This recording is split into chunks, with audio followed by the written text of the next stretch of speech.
جی دوسرا سوال ڈاکٹر صاحب میرا یہ ہے کہ آپ کی کتاب مظلوم شہید یا شہید مظلوم حضرت عثمان غنی رضی اللہ تعالیٰ عنہ کے بارے میں، اس کو پڑھنے کے بعد احساس ہوا کہ یہ نظام خلافت سے متعلق ہے سوال، کہ جب خلافت قائم ہو جائے تو جو منافقین ہوں یا جو یہودی اسلام کا لبادہ اوڑھ کے سازشیں کرنا شروع کر دیں، تو اسلام میں کوئی ایسی چیز نہیں کہ ان کو مطلب کاؤنٹر کیسے کیا جائے؟ یہ سوال اس لیے ذہن میں آیا کہ چند دن پہلے ایک یونیورسٹی کے اکنامکس کے پروفیسر تھے، وہ کہنے لگے کمیونسٹ ٹائپ کے ہیں کہ جی یہ کس نظام کی بات کرتے ہو، مطلب 23-40 سال لگا کے محنت سے حضور نے ایک نظام دیا اور وہ 30-40 سال بھی نہیں چلا دنیا میں بعد میں، اور وہ گر گیا، جبکہ یہ جو دوسرے نظام ہیں یہ 100 سال 150 سال چل رہے ہیں۔ تو مطلب خلافت میں ان لوگوں کا کلاکما کرنے کے لیے کوئی مثال ہے یا ان کو کھلی چھٹی ہوگی، خصوصاً اگر آج کے معاشرے میں خلافت قائم ہوتی ہے؟ جزاک اللہ۔ ابھی میں پہلے سوال کے بارے میں ایک بات اور کہہ دوں۔ علامہ اقبال کے بارے میں یہ مشہور ہے کہ وہ مہدی وغیرہ کے قائل نہیں تھے، اور ان کی بعض تحریریں ایسی ہیں، بعض اردو اشعار بھی ایسے ہیں، لیکن بعض جو ہے واضح الفاظ ان کے بعض خطوط میں ہیں کہ یہ مجوسی روایات ہیں جو اسلام میں آ گئی ہیں، کوئی مہدی نہیں، کوئی عیسیٰ نہیں، عیسیٰ کا نزول بھی نہیں۔ یہ کچھ میں سمجھتا ہوں کہ علامہ اقبال پر کوئی دور آیا ہوگا، ایک دور ان پر ایسا بھی تو آیا کہ جبکہ وہ قادیانیت کے بہت ہی معتقد تھے، انہوں نے یہاں تک کہا تھا کہ جسے اصل اسلام دیکھنا ہو وہ قادیان میں جائے۔ کیوں؟ وہاں ایک نظام تھا، ایک شخص سے بیعت تھی، ایک ڈسپلن تھا، پورا ماحول اسلام کے مطابق تھا۔ وظاہر باقی تو ان میں خرابی تو یہی ہے کہ انہوں نے غلام احمد قادیانی کو نبی مان لیا، باقی تو وہ باقی مسلمانوں والے کام تو ان کے ہیں، اور وہ ایک جگہ پر ایک آبادی انہوں نے ایک اپنے اسلامی اصولوں کے مطابق بنا لی۔ تو اس کے بارے میں علامہ اقبال نے کہا کہ جسے صحیح اسلام دیکھنا ہو وہ جائے اور قادیان میں دیکھے۔ بعد میں پھر انہوں نے مزید غور کیا، پھر ان کا بیان آیا کہ نہیں، قادیانی دائرہ اسلام سے خارج ہے، یہاں تک کہ پنڈت نہرو نے ان سے پھر اس پر مذاکرہ کیا اور یعنی بحث کی تحریری، تو اس کا بڑا پرزور جواب جو ہے اور فلسفیانہ انداز میں جواب جو ہے ختم نبوت کے حق میں، اور یہ جو نئی نبوت ہے اس کے غلط ہونے کے حق میں جو ہے ان کے خطوط، ان کی تحریریں موجود ہیں۔ لیکن ایک وقت میں تھا کہ انہوں نے کہا تھا، تو اس حوالے سے کسی وقت کوئی غلطی ہو جاتی ہے۔ میرا دعویٰ یہ ہے کہ علامہ اقبال کا ایک شعر ایسا ہے جس کے بارے میں ایک بہت بڑے جو بھی اقبال شناس ہیں انہوں نے مانا کہ اس شعر سے سوائے حضرت مہدی کے اور کسی کا تصور نکل ہی نہیں سکتا، ناممکن ہے۔ تو یہ اصل میں ان کی جو کتاب ہے جس میں کہ وہ بہت اعلیٰ نظمیں جو ہے فارسی کی ان کی اس کتاب میں ہے، زبور عجم، اور اس میں انہوں نے کہا ہے خضر وقت از خلوت دشت حجاز آید برون، کارواں زیں وادی دور و دراز آید برون۔ وقت کا خضر، وقت کا رہنما، یعنی یہ جیسے مجدد وقت، وقت کا خضر، وقت کا رہنما، خلوت دشت حجاز، حجاز کی کہ صحرا کی دشت میں سے برآمد ہوگا، اور کارواں قافلہ جو ہے وہ اس وادی دور و دراز، وادی سندھ جس میں ہم آباد ہیں، یہاں سے چلے گا۔ اب اس میں اصل میں دو حدیثوں کی علامہ اقبال نے وضاحت کر دی ہے۔ ایک تو یہ کہ حضرت مہدی چھپے ہوئے ہوں گے، انہیں تلاش کیا جائے گا۔ یہ تصور کیا ہے؟ یہ شیعہ اور سنی کے درمیان مشترک ہے۔ شیعہ کا بتا چکا ہوں کہ وہ غار میں چھپے ہوئے 1200 برس سے وہاں سے نکلیں گے، اور ہمارے ہاں بھی جو روایت ہے وہ یہ ہے، حضرت ام سلمہ رضی اللہ تعالی عنہا حضور کی زوجہ محترمہ، وہ ان کی حدیث ہے کہ عرب میں ایک بادشاہ، ایک خلیفہ کے انتقال کے بعد خانہ جنگی شروع ہو جائے گی، اور اس وقت پھر ایک شخص جو ہے وہ بھاگ کر مدینے سے مکے میں چھپ جائے گا۔ اب اس میں یہ میری انٹرپریٹیشن درمیان، کیوں بھاگے گا، کون بھاگے گا؟ یعنی یہ تو ہے حدیث میں کہ عرب میں خانہ جنگی ہوگی اور اس وقت ایک شخص مدینے سے بھاگ کر مکے میں چھپ جائے گا، کیوں بھاگے گا، کون بھاگے گا؟ وہ میری اپنی انٹرپریٹیشن ہے کہ وہ ایسی شخصیت ہوگی کہ لوگ اس کی طرف دیکھ رہے ہوں گے کہ اس کرائسس کے اندر ہی شوڈ کم فارورڈ۔ اب اسے چاہیے کہ اس جو ہے مسلمانوں کے درمیان جو تفرقہ ہو گیا اسے دور کرائے، کوئی ایسی شخصیت ہوگی معروف اور جو سب کے نزدیک جو ہے وہ قابل عزت ہو۔ لیکن وہ اس ذمہ داری سے گھبرائیں گے، اب وہ بھاگ کر جا کر مکے میں چھپ جائیں گے، پھر انہیں مکے میں تلاش کیا جائے گا اور نکالا جائے گا۔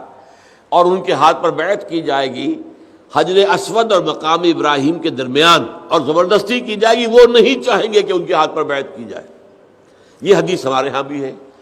تو گویا کہ کہیں پر چھپے ہونے کی حالت سے برآمد ہونا، یہ جو ہے شیعہ اور سنی دونوں میں مشترک ہو گیا۔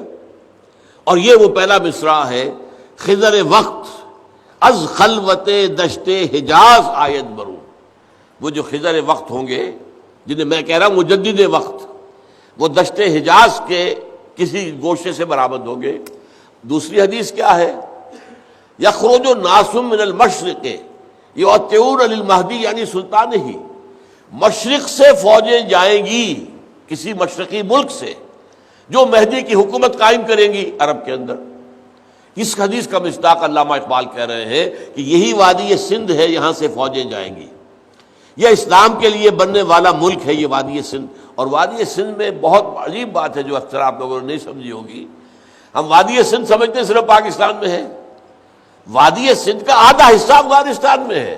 یہ اصل بات سمجھیے کہ ہوتا کیا ہے، جیسے درخت ہے جا رہا ہے، اس کی شاخیں ادھر بھی پھیلی، ادھر بھی پھیلی، ادھر بھی پھیلی، ادھر بھی پھیلی، تو چاروں طرف پھیلی نا۔ اسی طرح دریا جو بڑے بڑے بنتے ہیں، وہ چھوٹے چھوٹے دریا ادھر سے آتے جا رہے ہیں، ملتے جا رہے ہیں، ادھر سے آتے جا رہے ہیں، ملتے جا رہے ہیں۔ اب سارا آپ کے پانچ دریا کہاں گئے؟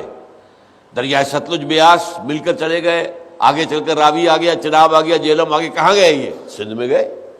یہ سب دریائے سندھ کی ٹریبیوٹریز ہیں۔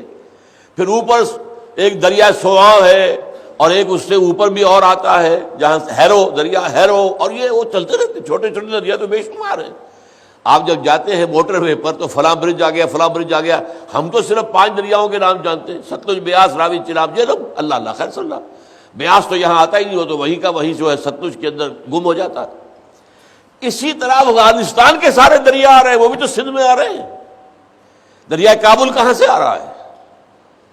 اور یہ جتنے جو ہمارے ہیں جو سرحد کے اندر جو درے کہلاتے ہیں، دریائے گومل ہے، دریائے ٹوچی ہے، ہر ایک میں ایک دریا آ رہا ہے، دریائے ٹوچی، دریائے گومل، ہر وادی میں سے ایک دریا آ کر اور کہاں جا رہا ہے؟ سندھ کے اندر۔ تو در حقیقت وادی سندھ جو ہے وہ یہ مشرقی علاقہ یہ ہے پنجاب، اور جو آج پاکستان میں داخل ہے۔ اوپر سے آپ کو معلوم ہے دریائے گلگت آ رہا ہے، دریائے ہنزہ آ رہا ہے، یہ سب آ رہے ہیں دریائے سندھ کے اندر۔ اس وادی سے کارواں چلے گا۔ علامہ اقبال نے چونکہ جو پاکستان کا تصور پیش کیا تھا تو اس کے اندر یہ چیز شامل تھی کہ اگر ہمیں مل جائے یہ ملک، مغربی پاکستان، مشرقی پاکستان کی بات ہی نہیں تھی اس وقت، اگر ہمیں مل گیا تو ہمیں موقع مل جائے گا کہ ہم یہاں اسلام کے چہرے پر جو بدنما داغ اور دھبے آ گئے تھے عرب امپیریلزم کے دور میں، ملوکیت آ گئی، تو اس کے دھبوں کو دھو کر صحیح اسلام کی شکل پیش کر دیں۔ یہ تھا نظریہ پاکستان، جو ہم نے ابھی تک اس پر عمل نہیں کیا، اسی لیے پاکستان ڈگمگا رہا ہے، اس کو سٹیبلٹی نہیں ہے۔ وہ ہر وقت جو ہے وہ ایسا معلوم ہوتا ختم ہو جائے گا، ختم ہو جائے گا۔ دنیا میں تو کہانیاں ہیں، تھنک ٹینکس کہہ رہے ہیں ختم ہو جائے گا، بلکنائزیشن ہو جائے گی، ٹکڑے ہو جائیں گے، ختم ہو جائے گا، وغیرہ وغیرہ۔ تو اس حوالے سے یہ شعر جو علامہ احمد جاوید صاحب ہیں، بہت بڑے مفکر آدمی ہیں، آپ نے ٹیلی ویژن پر ان کے بہت سے مذاکرات وغیرہ سنے ہوں گے، جو ہمارا اسلامی مشرقی فلسفہ ہے اس پر ان کی بڑی گہری نگاہ ہے۔ اگرچہ انہوں نے یہ کہا کہ یہ شعر میں تو نکلتا ہے تو مہدی ہی نکلتا ہے، لیکن محض شعر کی وجہ سے ہم یہ نہیں کہہ سکتے کہ علامہ اقبال جو ہے مہدی کے قائل تھے، جبکہ ان کی وہ تحریریں بھی موجود ہیں۔ لیکن اس کی جو توجہ انہوں نے کی وہ میں اس سے اتفاق نہیں کرتا۔ میری توجہ یہ ہے کہ علامہ اقبال کے ہاں 2 چیزیں چل رہی ہیں ساتھ ساتھ، مرج البحرین یلتقیان بینہما برزخ لا یبغیان۔ ایک ان کی فلسفیانہ باتیں ہوتی ہیں، عقلی باتیں، ان کے اندر ایک محدودیت ہے، دین کی باتیں اس پورے کے پورے عقلی ترازو میں پوری نہیں اتر سکتی۔ دین ماورا ہے، عقل سے ماورا ہے، عقل کے خلاف نہیں ہے، عقل سے ماورا ہے۔ لیکن ایک ان کی جو ہے شاعری، جو رات کو خاص طور پر شاعری کرتے تھے، وہ الہامی ہوتی تھی، اس میں وہ دین کے اور الہامی جو پہلو ہیں وہ سارے کے سارے موجود ہیں۔ تو شاعری میں وہ یہ کہہ رہے ہیں، خضر وقت از خلوت دشت حجاز آیت بروں، کارواں زی وادی دور و دراز وادی سندھ آیت بروں۔ یہاں سے فوجیں جائے گی، گویا کہ یہاں پر پہلے اسلام کا نظام قائم ہو جائے گا، پھر جب وہ وہاں پر ظاہر ہوں گے تو وہاں پر، یعنی اس کے اندر یہ چیز امپلائڈ ہے کہ عربوں میں دم نہیں ہوگا، عرب کھوکھلا ہو چکا ہے عیاشی سے، اور پیسہ جو اس کے پاس آیا ہے کثرت کے ساتھ، اور ظاہر بات ہے اس سے قومیں تو کھوکھلی ہو جاتی ہیں۔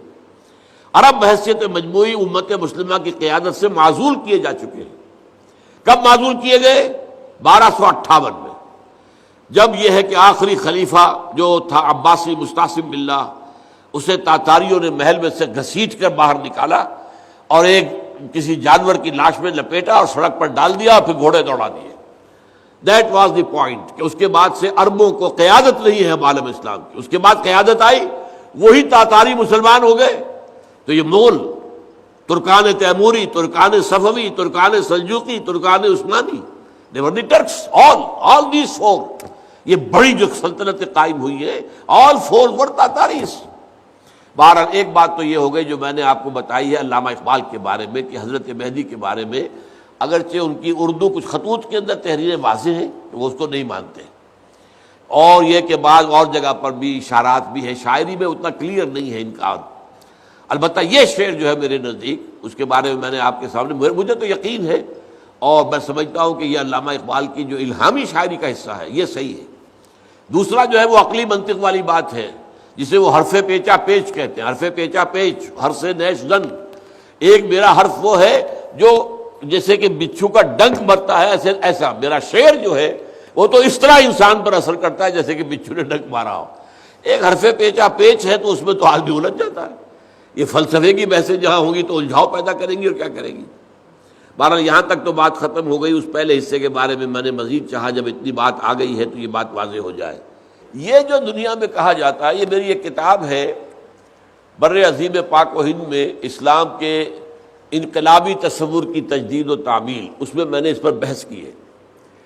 اگر کوئی یہ کہتا ہے کہ اسلام تو صرف 40 برس چلا، ٹھیک ہے ہم مان لیتے ہیں، لیکن اس کے معنی کیا ہے؟ کامل شکل میں 40 برس چلا، اس کے بعد اسلام ختم نہیں ہو گیا، اس کے بعد بھی اسلام 1000 برس تک چلا ہے، لیکن یہ ضرور ہے کہ وہ کامل نظام نہیں تھا، صرف اوپر کا سیاسی ڈھانچہ جو ہے وہ بدل گیا۔ اب وہ جو ہے مشاورت کے ساتھ خلیفہ کا انتخاب نہیں ہو رہا، بلکہ اب نسلی ہے، یہ بنو امیہ میں سے چلے آ رہے ہیں، یہ بنو عباس میں سے چلے آ رہے ہیں، یہ ترک خاندان کے ہیں، تو یہ در حقیقت چیز ختم ہوئی ہے۔ باقی یہ ہے کہ اسلام کا ڈھانچہ، سارا معاشی ڈھانچہ، سارا معاشرتی ڈھانچہ، سارا تہذیبی نقشہ، سارے قوانین، سارے جو ہے چاہے وہ کرمنل لا تھا چاہے سول لا تھا، سارا کا ساتھ چلتا رہا۔ تو یہ ایک مغالطہ ہے کہ اسلام ختم ہو گیا۔ ہاں کامل شکل نہیں رہی اس کی، کامل 40 سال رہی، ایک بات تو یہ سمجھ لیجئے۔ نمبر 2، جن نظاموں کی وہ بات کرتے تھے وہ تو ایک دن بھی قائم نہیں ہوئے۔ جس ڈیموکریسی کا خواب دیکھا تھا کبھی پلیٹو نے، اور پھر جس کا خواب دیکھا تھا جو فرانس کے تھے لوگ، ان لوگوں نے جو کچھ خواب دیکھا تھا، والٹیر اور روسو، وہ جمہوریت تو آج تک آئی نہیں۔ جمہوریت کے سب سے بڑے پرستار میں یہ کہتے ہیں کہ ابھی ہم اس جمہوریت کی طرف پیش قدمی کر رہے ہیں۔ یہ دعویٰ نہیں ہے کہ جمہوریت آ گئی ہے۔ یہ امریکہ کی جمہوریت کیا ہے؟ یہ تو اصل میں کیپٹلسٹ کی ڈکٹیٹرشپ ہے، سارا عمل دخل پیسے والوں کا ہے۔ پاکستان کی جمہوریت کیا ہے؟ یہ اصل میں جاگیرداروں کی میوزیکل چیئر گیم ہے، کچھ بھی نہیں ہے۔ عوام کا تو دھوکہ ہے، کچھ بھی نہیں۔ تو وہ تو یہ نہیں کہتے کہ ہماری جمہوریت آ گئی، نہیں آئی، ابھی ہم کوشش کر رہے ہیں۔ جمہوریت جو ہے، اسی طرح آپ کو معلوم ہے جس اسٹیٹ لیس سوسائٹی کا تصور دیا تھا مارکس نے، وہ تو ایک دن بھی قائم نہیں ہوئی۔ کمیونزم کا نظام تو آیا، لیکن وہ نظام جو مارکس نے جس کا نقشہ دیا تھا وہ تو ایک دن کے لیے بھی نہیں آیا۔ اور آپ کو معلوم ہے کہ وہ جو بنا تھا وہ بھی 70 سال کے بعد ختم ہو گیا، اس کا وجود ہی نہیں رہا۔ 70 سال کے بعد تو یوں سمجھیے کہ سوویت یونین ختم ہوئی ہے۔ اصل میں جو تھی کمیونزم، وہ چائنیز کا تو کہنا یہ تھا کہ بہت پہلے روسی جو ہے کمیونزم کو چھوڑ چکے۔ انہوں نے کہا تھا یہ ریجنسٹ ہے، انہوں نے ہمارے اصل فلسفے کو جو مارکس کا تھا اس کو بدل دیا ہے۔ اب یہ رشین نیشنلزم ہے، یہ اعتراض تھا چینیوں کو روسیوں پر، حالانکہ وہ بھی کمیونسٹ وہ بھی کمیونسٹ۔ تو ان دونوں اعتبارات سے آپ کو یہ جوابات معلوم ہونے چاہیے۔ تفصیل سے میری کتاب میں پڑھ لیجئے، وہ اس کا نام کیا ہے؟ اسلام بر عظیم پاک و ہند میں اسلام کے انقلابی تصور کی تجدید اور تعمیل۔